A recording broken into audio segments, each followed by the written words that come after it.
Assalamualaikum warahmatullahi wabarakatuh. Perkenalkan, kami dari kelompok 1 ingin menjelaskan masa revolusi kemerdekaan. Nah, kelompok kami yaitu dari absen 1, yaitu ada Saya Alia Pokbita, nomor absen 1. nama saya Andi Muhammad, nomor absen 2. Nama saya Umi Denis, nomor absen 2. Nama saya Yanti, absen 2. Saya Fadia Yasmin, nomor absen 5. Dan saya Riza Mada, nomor absen 6. Selamat menonton penjelasan video dari kami mengenai masa revolusi kemerdekaan.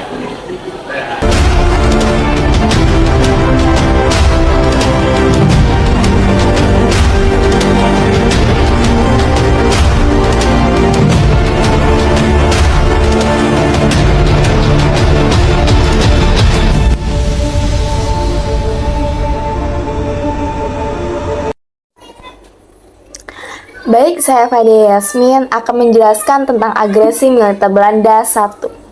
Yang pertama ialah kronologi. Agresi militer Belanda 1 merupakan upaya Belanda untuk merebut wilayah Indonesia melalui serangan pasca disetujuinya Perjanjian Lingkarjati pada tanggal 25 Maret 1947. Agresi militer Belanda 1 mendapatkan tantangan dari dunia internasional dan pada agresi militer Belanda 1 dipimpin oleh Letnan Gubernur Jenderal Johan van Mook yang bertujuan memulihkan ekonomi Belanda pasca Perang Dunia Kedua dengan menguasai kekayaan alam dari Indonesia.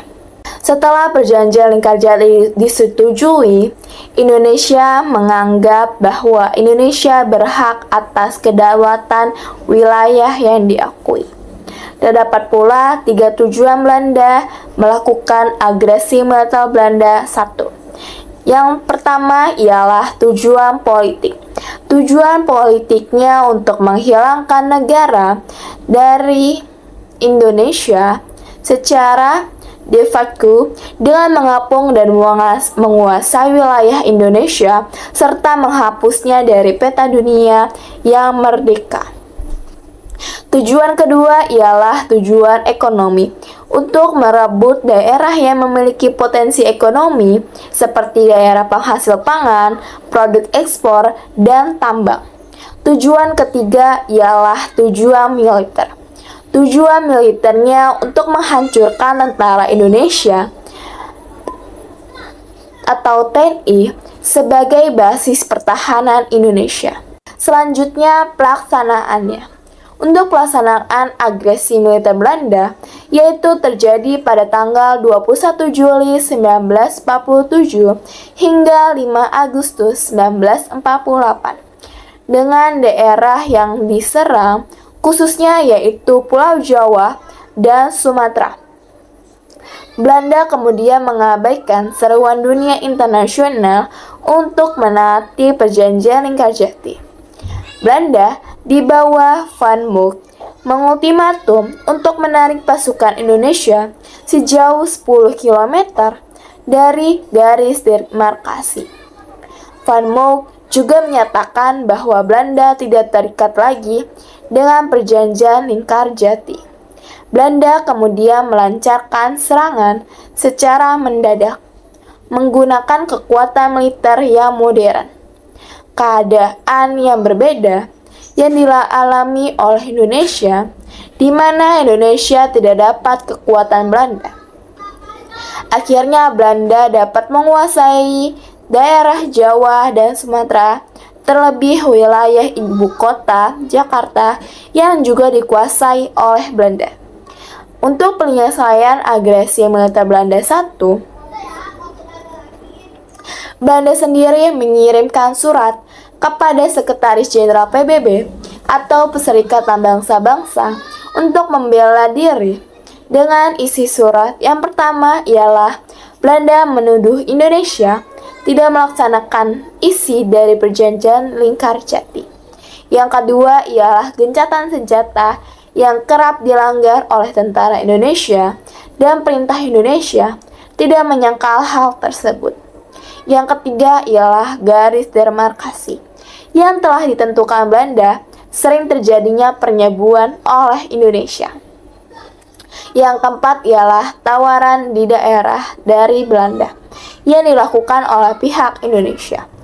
Yang kelima ialah adanya propaganda perang yang besar-besaran oleh Radio Indonesia di Yogyakarta. Dari surat tersebut, Belanda mengatakan bahwa Indonesia sudah melakukan tindak kejahatan. Namun, dunia internasional menganggap bahwa kenyataan Belanda melakukan agresi militer di Indonesia. Pada tanggal 31 Juli 1947, Indonesia juga menulis surat ke Dewan Keamanan PBB atau Perserikatan Bangsa-Bangsa dengan isi surat yang berisi tentang permintaan Indonesia untuk Dewan Keamanan bertindak menangani masalah Indonesia dan Belanda. Dewan Keamanan PBB atau Perserikatan Bangsa-Bangsa memutuskan bahwa agresi militer Belanda I harus segera diselesaikan.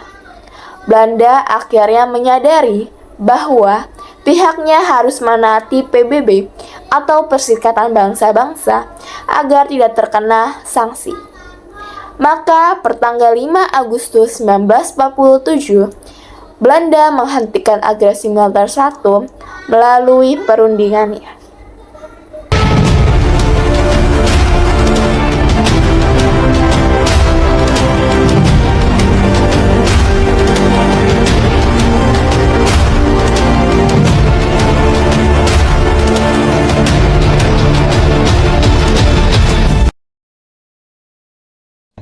Latar belakang. Agresi militer Belanda II adalah serangan yang dilancarkan Belanda pada tanggal 19 Desember 1948. Serangan yang dilakukan oleh Belanda dinamakan agresi militer Belanda. Terdapat dua kali serangan yang dilakukan terhadap Indonesia, yakni agresi militer Belanda I dan agresi militer Belanda II atau Operasi Gagak. Setelah gagal dengan agresi militer yang pertama pada tanggal 21 Juli sampai 5 Agustus 1947, Belanda kembali menyerang Indonesia setahun kemudian. Tujuan dari serangan agresi militer Belanda II adalah untuk melumpuhkan pusat pemerintahan Indonesia sehingga bisa menguasai Indonesia kembali. Belanda juga ingin merebut kekayaan alam yang ada di Indonesia untuk menumbuhkan perekonomian negaranya yang hancur setelah kalah dalam Perang Dunia II. Selanjutnya yaitu kronologi.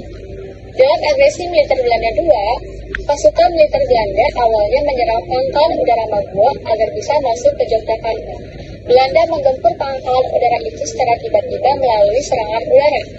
Setelah pangkalan udara Maguwo lumpuh, Belanda dengan cepat menguasai Yogyakarta. Pemimpin Indonesia saat itu adalah Presiden Soekarno dan Wakil Presiden Muhammad Hatta ditangkap. Belanda juga menangkap sejumlah tokoh seperti Sukarjahrir, Agus Salim, Muhammad Roem, dan Pringgo Digdo.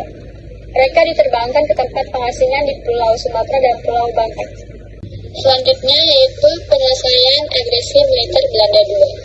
Sebelum ditangkap, Presiden Soekarno sempat membuat surat kepada Menteri Kemakmuran Syafruddin Prawiranegara untuk membuat pemerintahan darurat sementara.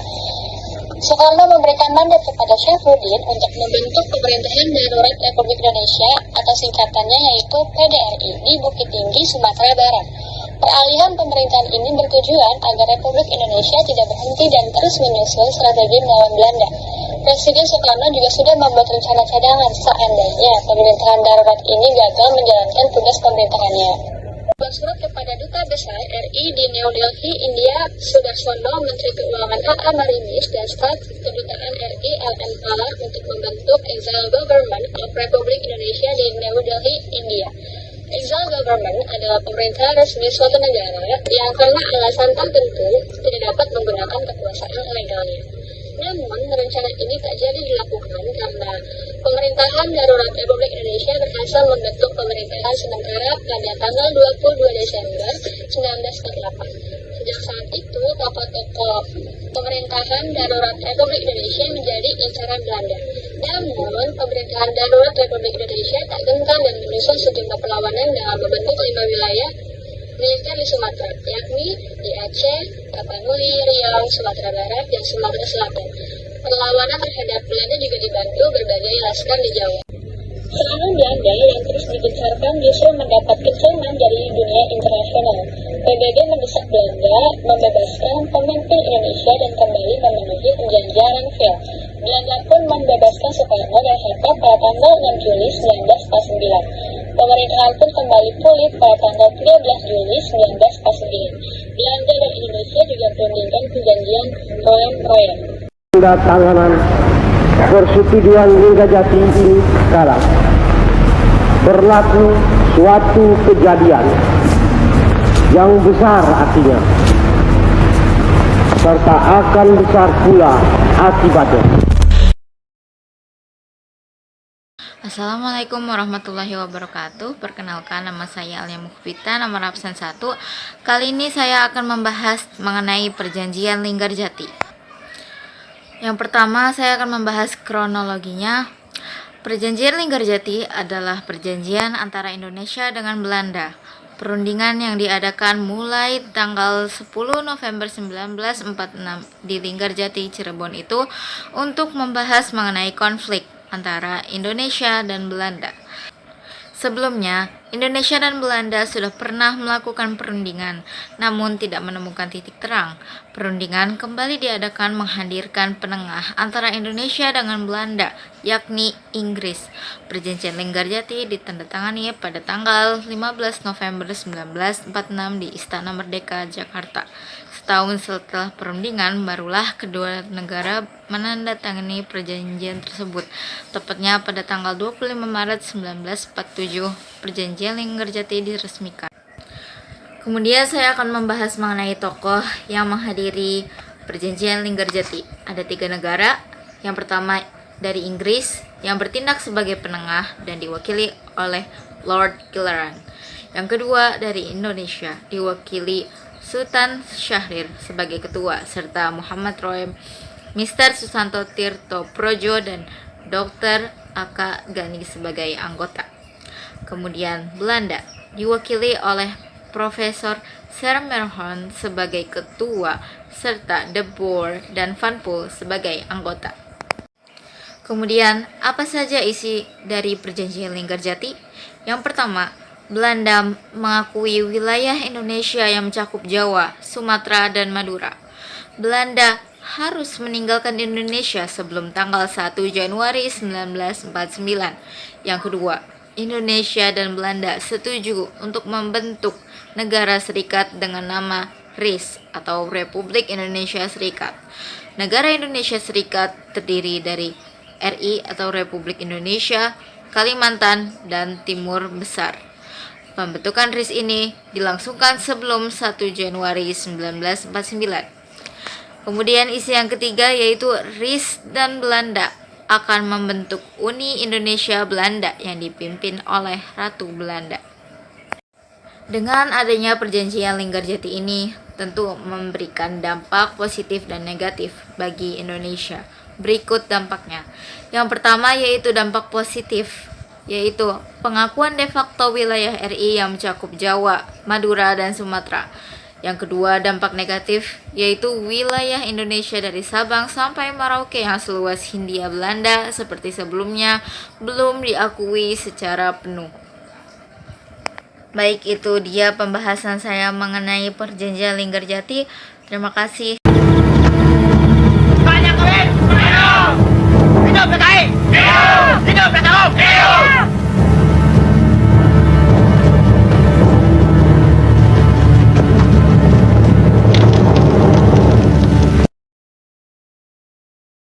Selanjutnya ada pemberontakan PKI Madiun yang terjadi pada 18 September 1948 yang bertujuan untuk menggulingkan pemerintah Indonesia dan mengganti landasan negara. Tokoh yang ada di belakang gerakan pemberontakan PKI Madiun adalah Amir Syafruddin dan Huso. Selanjutnya adalah latar belakang pemberontakan PKI Madiun, yaitu jatuhnya kabinet Amir Syafruddin akibat persetujuan perjanjian Renville yang sangat merugikan Republik Indonesia. Pasca turunnya Amir Syafruddin dari Perdana Menteri, ia kemudian mendirikan Front Demokrasi Rakyat atau disingkat dengan FDR yang bekerjasama dengan Partai Komunis Indonesia.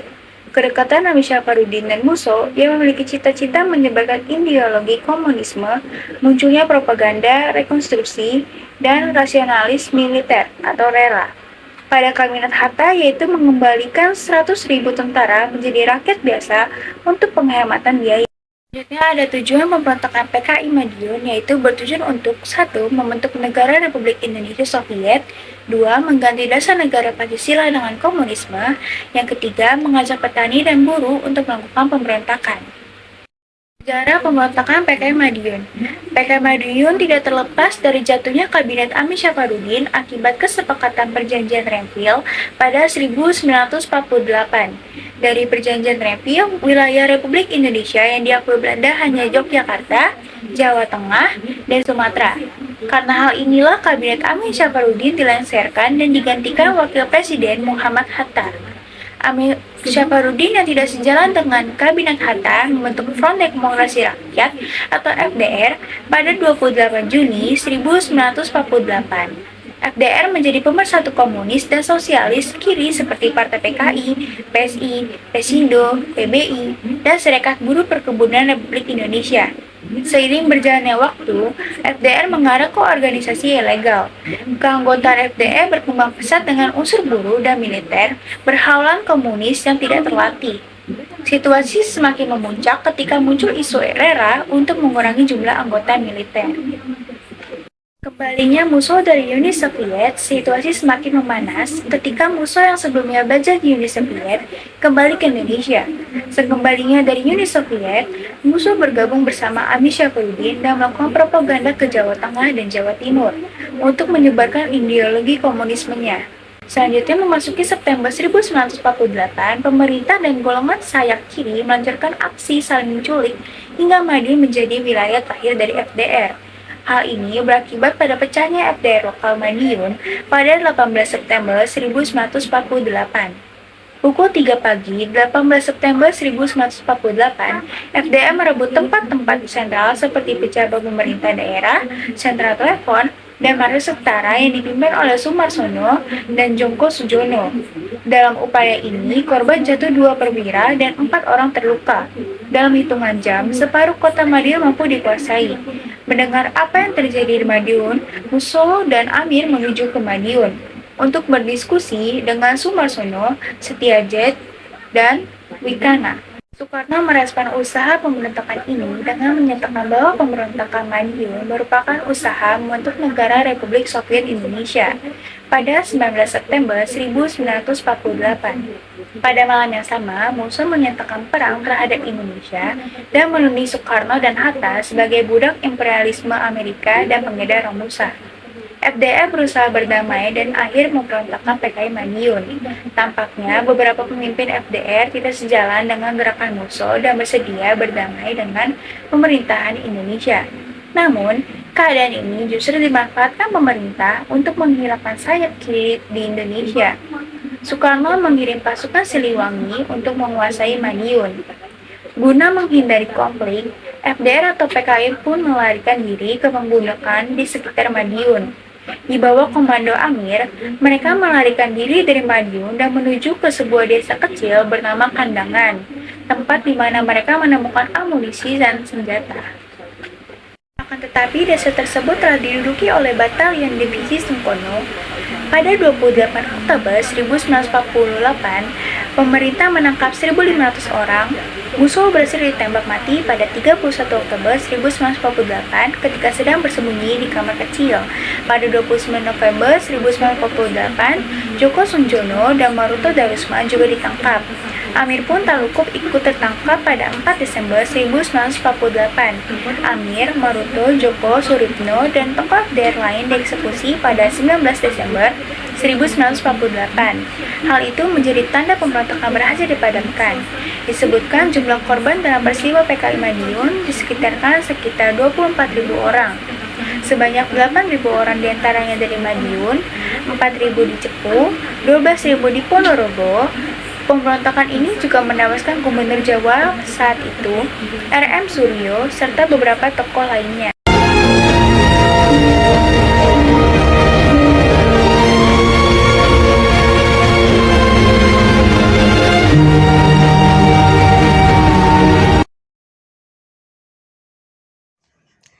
Selanjutnya, saya akan menjelaskan sejarah mengenai pemberontakan Darul Islam atau Tentara Islam Indonesia atau yang disingkat dengan DITII di Jawa Barat. Nah, dapat ditelusuri pada tanggal 7 Agustus 1949, yaitu dimulainya pemberontakan DITII di Jawa Barat. Pada hari itu, Sukarmaji Marijan Kartosoewirjo memproklamasikan berdirinya Negara Islam Indonesia. Salah satu penyebab pemberontakan DITII ini adalah ketidakpuasan Kartosoewirjo terhadap keputusan perundingan Renville. Pemberontakan DITII di Jawa Barat dipimpin oleh Kartosoewirjo.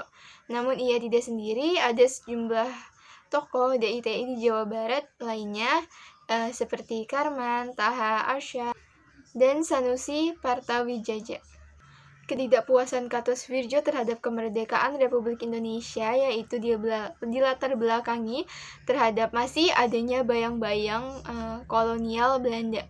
Kolonial Belanda ditakutkan akan datang lagi dan menguasai wilayah Indonesia. Perundingan Renville pada 7 Januari 1948 antara pihak Indonesia dan Belanda juga menimbulkan masalah baru. Kubu Kartosoewirjo menganggap keputusan terkait pemberian wilayah Jawa Barat sebagai bagian dari Belanda tidak mencerminkan arti kemerdekaan yang sesungguhnya. Bahkan kebijakan tersebut membuat Kartosoewirjo mengklaim Jawa Barat sebagai wilayah independen bukan bagian Indonesia lagi. Dalam Darul Islam, suatu pemberontakan tahun 1955, si Vandij menerangkan saat itu Kartosoewirjo bertemu dengan Raden Oni dari Laskar Sabilillah Tasikmalaya. Mereka berniat mempertahankan Jawa Barat bersama Sabilillah dan Hizbullah. Akhir pemberontakan DITII di Jawa Barat dan Kartosoewirjo NII ternyata bukan hanya berperang melawan TNI, tetapi juga bertindak semena-mena terhadap masyarakat. Akhirnya mulai timbul perasaan curiga di antara para ulama, pemerintah, dan masyarakat sehingga menimbulkan fitnah. Mendakapi masalah ini, maka dibentuklah Badan Musyawarah Alim Ulama yang bertugas memantau pergerakan DITII Kartosoewirjo. Hal itu dilakukan untuk membantu pemerintah Indonesia dalam upaya penyelesaian pemberontakan DITII di Jawa Barat.